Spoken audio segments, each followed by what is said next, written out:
Bien, pues vamos a pasar entonces a la tercera ponencia eh, que lleva por título Reconstrucción 3D mediante cámaras estereoscópicas a cargo de Jonay. ¿Estás por ahí, Jonay? Sí. Buenas. Buenas, te vemos tu Espérate, es que aquí, silueta simplemente. déjame que bajo, no había probado la cámara, déjame que bajo el store porque va a ser como un Bueno, fantasma hablando desde la oscuridad. muchos te conocemos, así que Tampoco se pierde nada. Bueno, no ha mejorado mucho. no, no mejora mucho. Ahí mejor. Bueno, pues Jonay pertenece al grupo de investigación de robótica de nuestra universidad y nos va a hacer la presentación de este seminario que acabo de decir el título. Por tanto, Jonay, todo tuyo. Gracias, Santi. Gracias. Como voy a poner vídeos y tal, casi que comparto toda la pantalla. Sí, Y mejor. A ver, vale. Bueno, pues perfecto, lo estamos viendo. básicamente voy a comentarles sobre el último trabajo que he publicado, que se sale un poco de la temática normal. Esto fue en una estancia que hice en Alemania, en una universidad en KIT, una universidad allí bastante... esto me quedó raro. ¿Ustedes lo están viendo bien, no, verdad? No, Así, Vemos porque cortada la parte inferior, ahora sí. no sé por qué no me funciona ¿te habrá el abierto vídeo. otra ventana, Unai? No tengo, estoy en el portátil, no tengo más monitores. O sea que bueno, así se queda. Que estamos en confianza. Y entonces, pues, contarle un poco lo de mi libro en general. Un poco por introducir, la visión estéreo, pues básicamente es la visión utilizando dos fuentes de información, dos cámaras, o en el caso de las personas o los animales, pues dos ojos. La idea, supongo que la mayoría lo sabrán, pero elemento que nos ha dado la naturaleza para ver en profundidad. El ejemplo, por ejemplo, de dos cámaras o dos ojos desplazados una cierta distancia, pues nos permite capturar dos instantáneas, y hay una pequeña diferencia entre una instantánea y la otra. En este caso, en la de la estatua del león, pues si se fijan, pues ven que, por ejemplo, aquí en esta parte no coincide exactamente con esta parte de aquí, está desplazado porque al final lo estás tomando de otra perspectiva. O se ve más claro aquí, ¿no? Que se ve como el medallón, y en el otro lado queda un poquito cortado. El ejemplo típico y que es el más significativo es el ponerse un dedo delante del ojo y mirar, ir acercándose el ojo e ir separándoselo. Y mirar con un ojo y con el otro. Y verán que ven en posiciones distintas el dedo. Y cuanto más lejos está, eh, ma- m- igual lo veremos en los dos ojos. Eso es un poco el efecto estereoscópico. Y entonces, si nosotros cogemos las dos imágenes y somos capaces de saber en qué píxel está cada uno o el mismo elemento en cada uno de las imágenes, sabemos a qué distancia está cada uno de estos elementos. Los más cercanos habrá mucha diferencia, los alejados prácticamente estarán en el mismo píxel. Desde el punto de vista de la naturaleza, esto va muy relacionado pues, con el comportamiento animal y demás. Entonces les quise aquí poner un ejemplo de dos aves. ¿Cómo funciona esto? Por ejemplo, la paloma, que es típicamente una víctima, que todos los depredadores van a por la paloma, tienen un campo de visión muy, muy grande, pero en realidad solo ven en estéreo, solo ven en profundidad en un campo muy, muy pequeñito, porque la idea es intentar estar pendientes de todo lo que les pueda venir a atacar, y no tienen, digamos, una presa a la que atacar, con la que tienen que concentrarse y fijar muy bien su objetivo, ¿no? Sin embargo, el caso contrario es el búho, donde prácticamente no tiene visión, digamos, periférica, solo ve muy, muy centrado, y prácticamente todo lo que ve lo ve con profundidad, porque la idea es que tenga capacidad de enfocarse y digamos, seleccionar un objetivo y alcanzar el objetivo de manera precisa. Esto es válido con todos los animales. Típicamente se clasifican entre animales atacantes o animales que suelen ser presas en función de la configuración de la visión, ¿no? Los animales presas típicamente ven muy un amplio grado y los animales atacantes pues tienen una visión muy precisa, con muy pocos ángulos de visión, pero muy centrada en esa parte, ¿vale? Entonces esto es un poco general. Si ya nos vamos digamos, a la tecnología punta, pues esto es una cosa bastante viejuna, lo de las cámaras estereoscópicas. Aquí le pongo unas imágenes y no es una cosa precisamente moderna. Ven aquí algunas cámaras estereoscópicas de mediados a finales de 1900, o sea, 1900, 1850, porque la técnica de generar imágenes en 3D, aunque parezca mentira, es bastante antigua. Se usaban estas cámaras que sacaban dos fotogramas separados a una cierta distancia. La idea es que estuvieran separados más o menos la misma distancia que la medida estándar de los ojos, y después se usaban unas gafas estéreo, que tú te ponías las gafas estéreo y entonces veías en 3 dimensiones, ¿no? Digamos lo típico de las ferias de atracciones de principios de 1900 y estas cosas que veían esta tecnología. Hoy en día, pues evidentemente se utilizan cámaras, dos objetivos separados a una distancia conocida, y muy importante que estén sincronizados, que saquen la foto en el mismo instante, porque claro, si se está moviendo algo y sacamos la foto no exactamente en el mismo instante, pues nos cambiará la perspectiva, nos cambiará la información, nos cambiará un poco todo. Se han utilizado para videojuegos. Esta es la cámara de la PlayStation 4, la PS4i, que es una cámara estéreo. Como sistema de interfaz de usuario, pues decidieron utilizar estas cámaras porque no solo detecta a un objeto, sino también puedes detectar la distancia y demás. ¿Vale? Esto sería un poco la idea. Parece repetir la transparencia. Pero hay otros sistemas que funcionan exactamente igual, que funcionan, digamos, con tecnología estéreo. Se llaman sistemas estéreo activos, y esto sería un ejemplo clásico de la misma tecnología. Tenemos un láser, tenemos un obstáculo, y en función de la distancia que esté el obstáculo, fíjense que el reflejo del láser va pegando en distintas partes del sensor. Es decir, si me pega por esta zona, esto está cerca. Y en función se vaya alejando, me va a dar una distancia mayor o una distancia menor, pues detectando la distancia a la que está el objeto. Es el mismo principio exactamente que un sistema estéreo, pero la principal diferencia es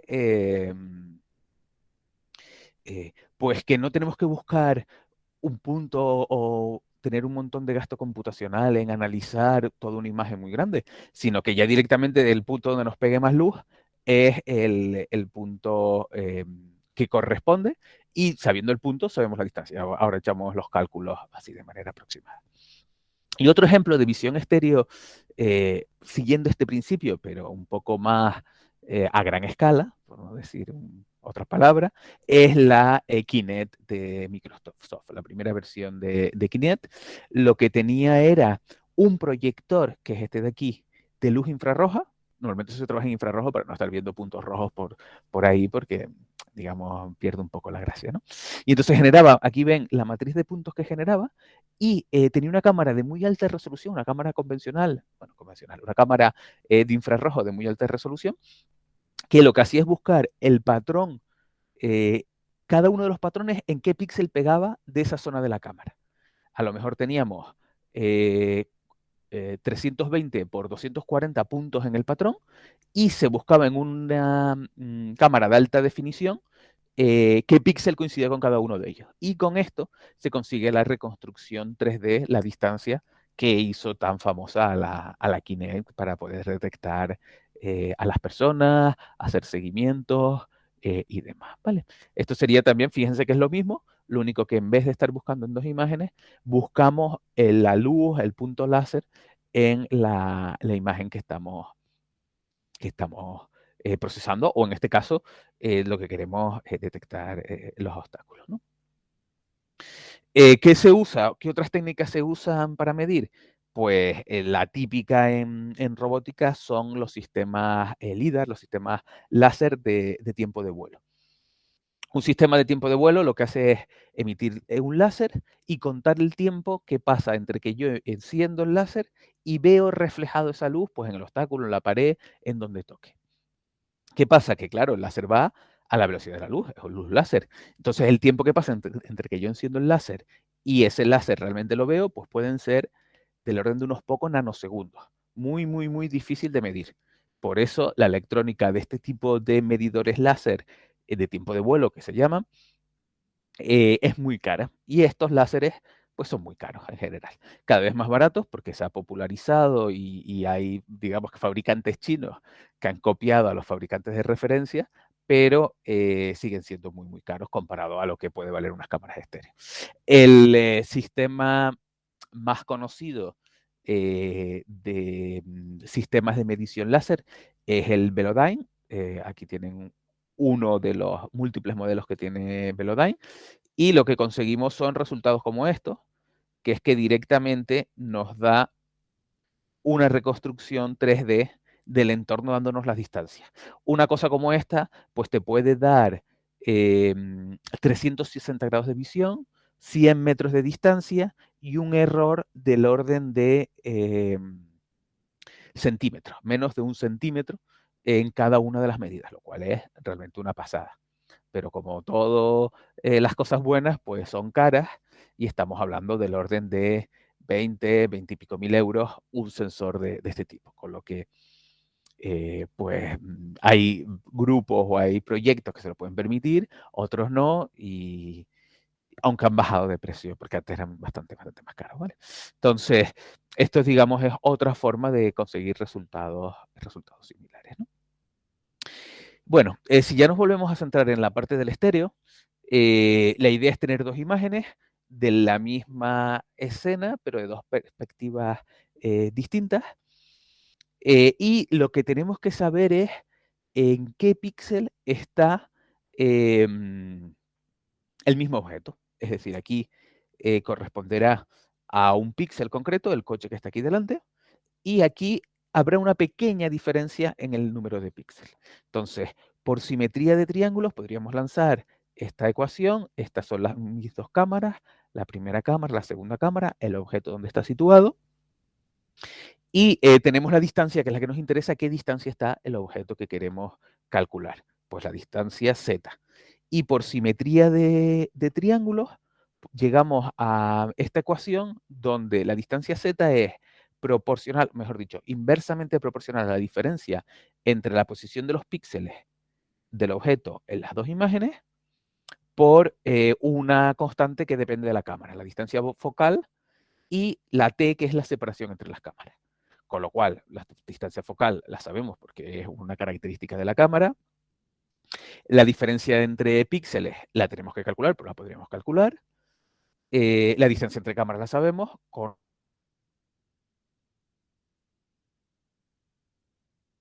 píxeles entre cada uno de de las imágenes, pues calculamos directamente la distancia. Y una vez que tenemos la distancia, pues podemos calcular la coordenada X, la coordenada Y, es decir, hacer una reconstrucción completa del entorno, en este caso en 3 dimensiones, porque cogemos la imagen que ya la tenemos en 2 dimensiones y a cada píxel de esa imagen idealmente le vamos a asignar una distancia, una profundidad y construimos una imagen en 3 dimensiones.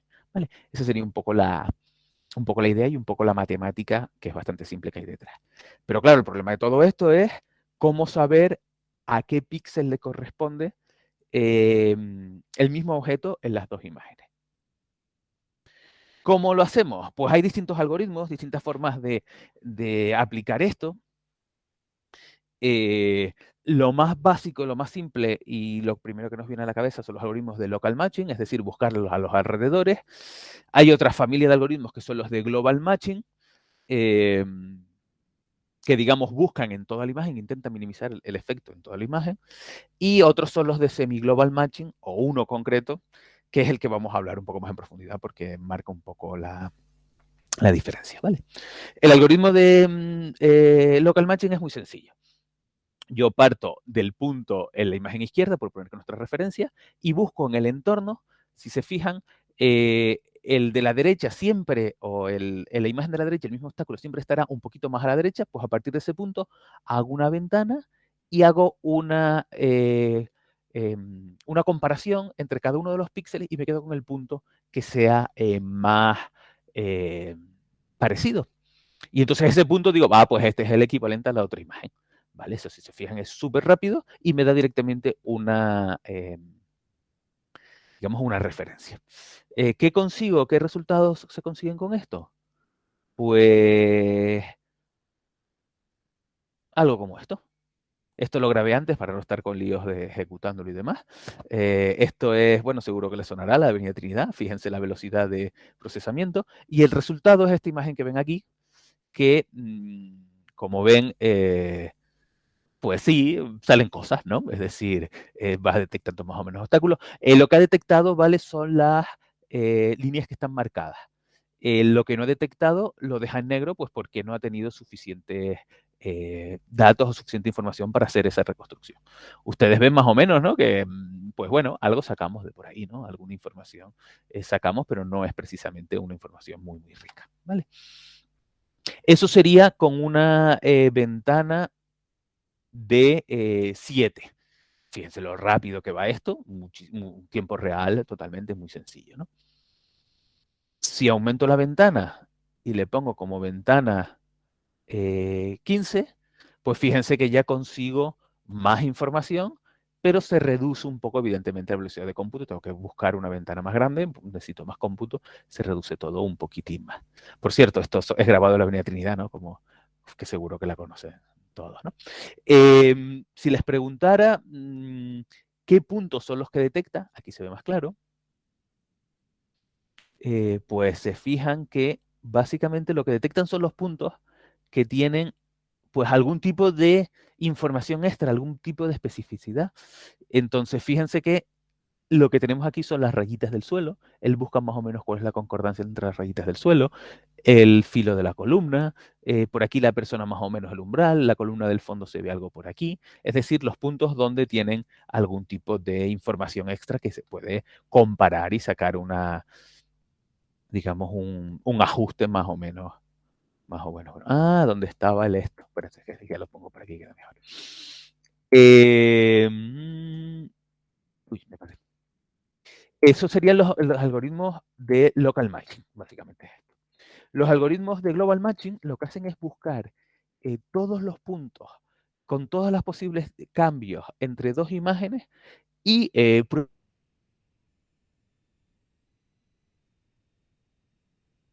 las combinaciones, todas las posibilidades, mirando la diferencia de toda la imagen para quedarme con el mejor matching posible, con la mejor correspondencia de cada uno. Da el mejor resultado, evidentemente, pero es muy, muy lento. Solo nos valdría para postprocesamiento, es decir, estos algoritmos se usan únicamente como ground truth o como comparativa con otros algoritmos. ¿Vale? Sin embargo, en 2007 aparece un artículo que en principio fue en un congreso así, nada muy destacable, hecho por Hirschmüller, que era en aquel momento un estudiante de doctorado en Alemania, que lo que presenta es un algoritmo de clasificación de imágenes donde clasifica, no me acuerdo muy bien el qué, y por ahí en un rinconcito del paper nos saca un medio invento de algoritmo estéreo que es el semi-global matching. No le dio mucha importancia a él a su algoritmo, de hecho nadie, hasta que descubrieron o se empezó a aplicar y se ha convertido en el algoritmo de referencia para procesamiento estéreo. Es el semi-global matching.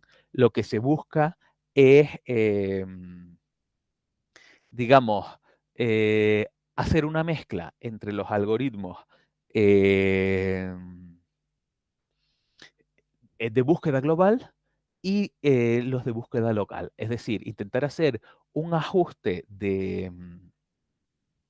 o una búsqueda entre toda la matriz de peso del algoritmo global, pero en un tiempo más parecido a un algoritmo local. Entonces, el primer paso es calcular una matriz de costes donde se cogen las dos imágenes y dadas las disparidades que queremos analizar, típicamente si trabajamos con 8 bits, pues hay que generar 255 disparidades desde 0 a 256, perdón. Y entonces hacemos la diferencia por cada píxel, el peso que tendría la disparidad en cada uno de los elementos. Y generamos un tensor del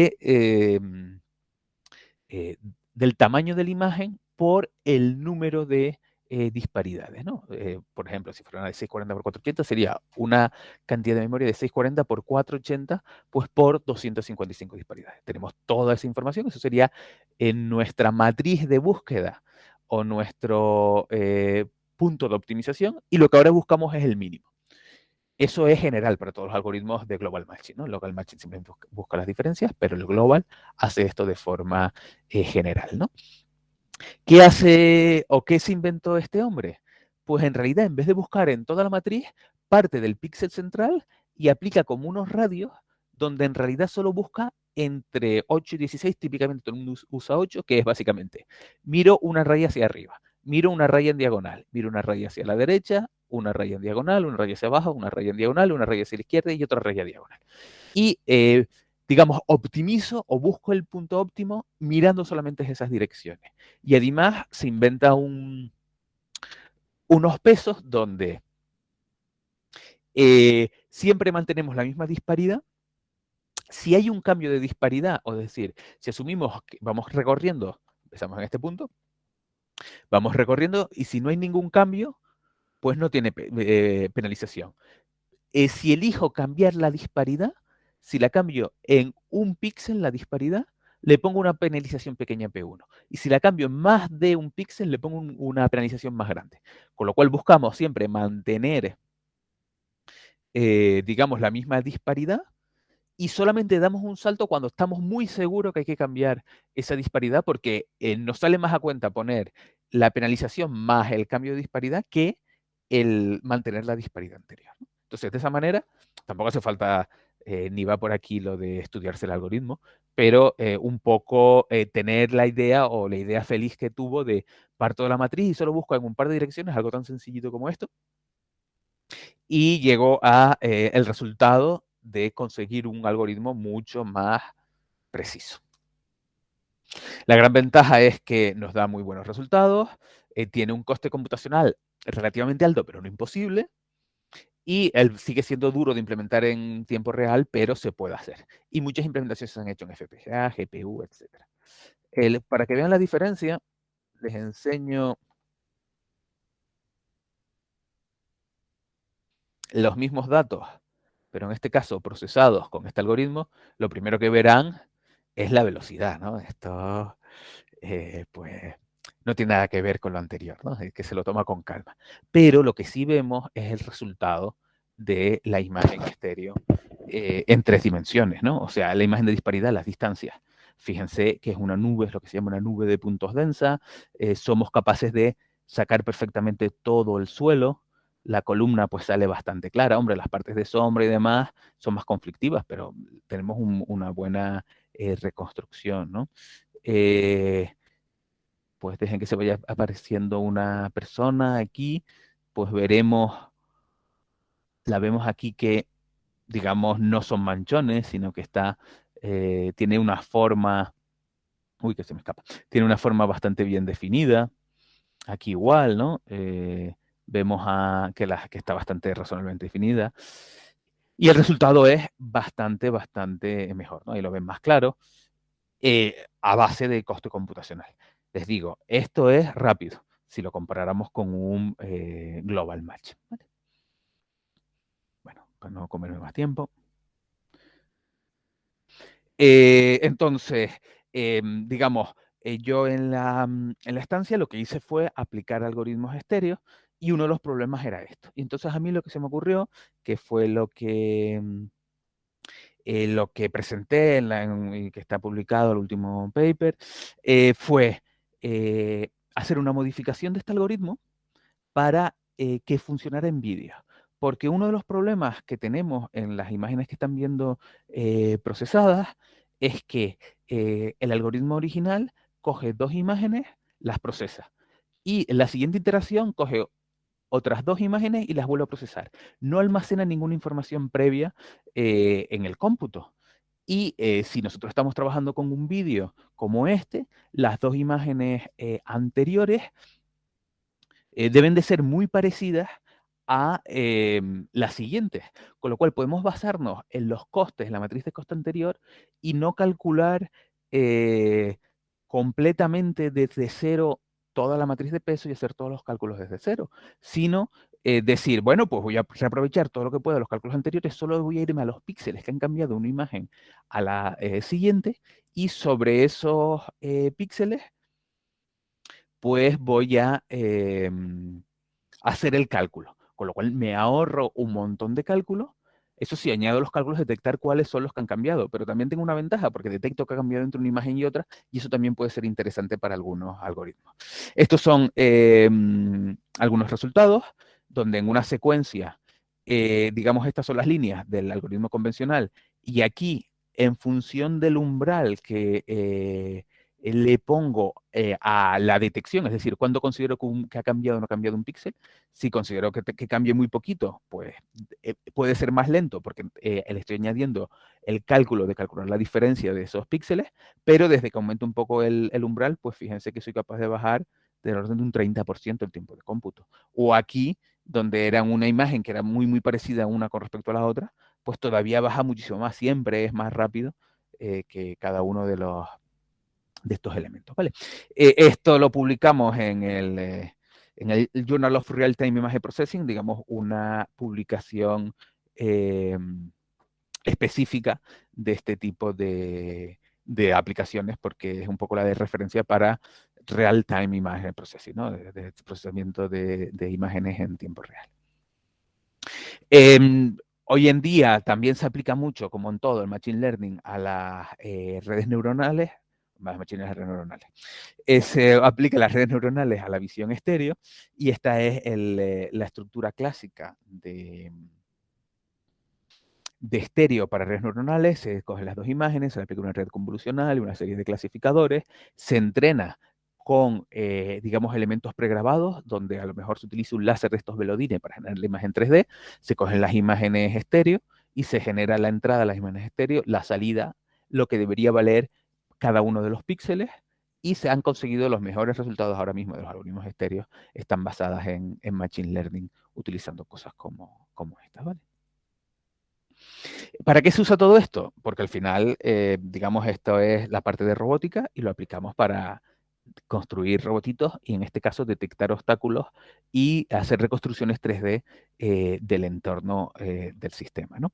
Entonces, con la información estéreo, pues podemos hacer un mapa de distancia, una reconstrucción 3D para construir un mapa, detectar obstáculos, etcétera, etcétera. Y como ejemplo, para terminar, pues pueden ver el sistema trabajando. Son las mismas imágenes. Bueno, no, son otra secuencia de imágenes, pero bueno, da igual. En este caso, en la Avenida Trinidad, donde van viendo cómo en función de nos vayamos moviendo, pues se va reconstruyendo el entorno. Es visión. No esperemos una reconstrucción como la que vimos en el láser, pero es bastante razonable el entorno que va generando simplemente con la información de las cámaras. La ventaja de las cámaras es que puede funcionar en cualquier sitio, que no recibe interferencias, que es pasivo y funciona razonablemente bien, ¿no? Aquí ven las celosías de esto, el señor apoyado en la puerta del bar, pues un poco queda todo reconstruido y quedará todo plasmado, y ven al señor en la puerta del bar, queda todo plasmado en el mapa de reconstrucción. O como ejemplo también de algo similar, pues en este caso es, creo que la calle Herradores, pues ahí ven pues bueno, pues el arbolito, las terrazas,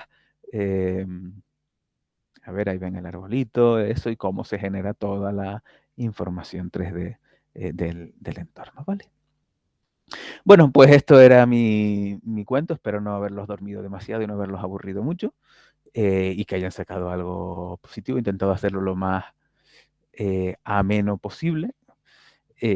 Si alguien tiene alguna pregunta o algún comentario, pues encantado de contestarle. Bueno, me encargo yo, Santi tuvo que salir un momentito. Gracias, Donay. Una excelente presentación, un tema muy interesante, con aplicaciones creo que bastante prácticas, o sea que, vamos, un tema, y además publicado, bien publicado. Tenemos pregunta de Youssef. Sí, Youssef. Hola, Jonay.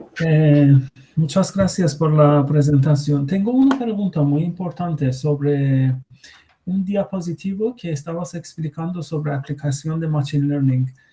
En nuestro trabajo, nosotros también obligatoriamente hemos llegado a un punto de entrenar un sistema inteligente sobre unas imágenes. Entonces, mi pregunta es que en el caso de aplicación de Machine Learning sobre imágenes adquiridas, ¿están usando o aplicando sobre las imágenes o algunas características de las imágenes? Quería saber que hay una posibilidad o entorno o herramienta que nos permita, digamos, entrenar un sistema inteligente con las imágenes adquiridas o tenemos que simular, por ejemplo, con TensorFlow o PyTorch, las características que se extrae desde dentro de las imágenes. Como todo en Machine Learning, la respuesta es depende. Pues depende del tipo de datos, depende de si tú tienes esas imágenes, el resultado que le quieres aplicar a esas imágenes lo tienes ya clasificado, pues entonces lo puedes hacer directamente. Si no tienes claro el resultado de cada una de las imágenes, pues a lo mejor necesitas algo no supervisado. Es que no hay una receta en esto de Machine Learning, no hay una receta clara para el resultado. Si tienes imágenes reales y tienes resultados reales asociados a esas imágenes, pues puedes probar con las imágenes reales directamente. Lo único que te puede costar es un par de días de cómputo y ver si te da algo más o menos razonable.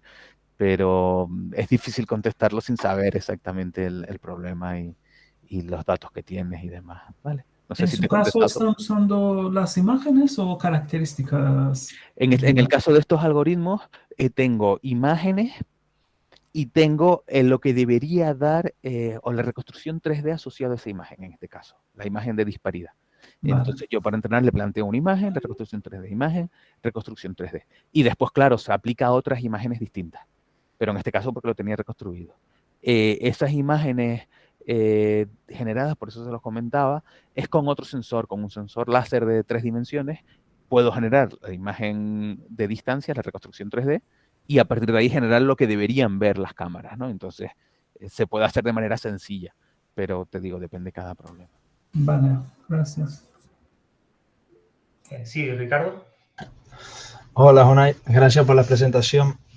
Yo, bueno, pregunta así poco general. Realmente, al aprovechar la información temporal para evitar sustituir, ¿no?, píxeles de disparidad en cuanto al cálculo estéreo, ¿llegaste a evaluar en algún entorno controlado si el SGBM convencional mejora o empeora los resultados respecto al vídeo? Y por otro lado, también una curiosidad, vi que, bueno, al menos los vídeos que nos estabas mostrando lo tenías en escala de grises, lo que yo creo, en cierto modo, por qué los algoritmos de Machine Learning funcionan bien, ¿no?, en este ámbito, es porque la diferencia de color de cara a utilizar un algoritmo estéreo hace que pierda robustez, ¿no? El hecho de que te pueda variar la exposición en las cámaras, porque te afecta la luz y este tipo de cosas, ¿no? A ver, si me acuerdo. La primera parte me habías preguntado de evaluarlo. Sí, con el vídeo conseguíamos incluso mejores resultados que el SGBM estándar porque una cosa, por no entrar en más detalle, una cosa que no entré, reaprovechaba la función de costo y hacía un filtro temporal con los datos nuevos. Con lo cual, cualquier ruido que aparecía en una imagen, pues quedaba amortiguado con toda la información previa. Y entonces era más robusto, porque lo mismo que dices tú, ruidos de cámaras, imágenes y demás, consigues mejor resultado. El SGBM, para bien o para mal, coge dos imágenes y te da la disparidad. Si las dos imágenes están ruidosas, pues te la dará ruidosa en ese frame y el siguiente se recuperará. En este caso puedes aplicar este otro tipo de... Y con respecto a a escala de grises o color, en realidad un poco igual. Es decir, en teoría tú pasas de color a escala de grises porque computacionalmente estás reduciendo los cálculos, estás reduciendo el tamaño de la memoria que necesitas y demás. No debería haber mucha diferencia, al final buscas la minimización. Y con respecto a los algoritmos de Machine Learning para estéreo, pues muchos sí utilizan imágenes en gris, básicamente por reducir también el tiempo al reducir de 256 a una imagen en color, que son 24 bits, de 256 bits, perdona, de 8 bits a 24 bits, pues se reduce también el tiempo de cómputo y simplifica el problema, vamos, ¿no? Sí, yo realmente las pruebas que he realizado, es verdad que en grises normalmente, bueno, a ver, tienes la posibilidad de que caigan algunos píxeles en el mismo color, cosa que, bueno, es una casualidad, pero sí que veo que normalmente en color o en patrones semánticos se suele asociar mejor en color, ¿no? Normalmente las redes tiran de semántica precisamente para extraer la parte de las formas que en estéreo convencional te cuesta más, además de que tienes que tener muy bien alineadas ambas cámaras, ¿no?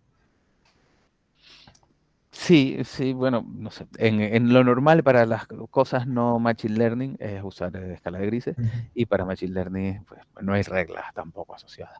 Si consigues que a lo mejor la red convolucional inicial, el color te da una información extra, como al final lo que haces es quedarte con las características y pasarlas a las siguientes, pues probablemente a lo mejor estás haciendo un cambio a escala de grises por medio, de alguna forma, ¿no? Gracias, no te doy la lata. Bueno, levantó a Angel, pero creo que Aarón había levantado la mano. Aarón, bueno, lo veo ahora. ¿Habías levantado? Sí, por eso, que te vi que levantaste antes la mano. Sí, buenas Iván, buenas Jonay, gracias Buenas. por la charla. Entré un poquito tarde, pero bueno, tengo un par de dudas. Estamos aquí en el laboratorio, estamos planteando un proyecto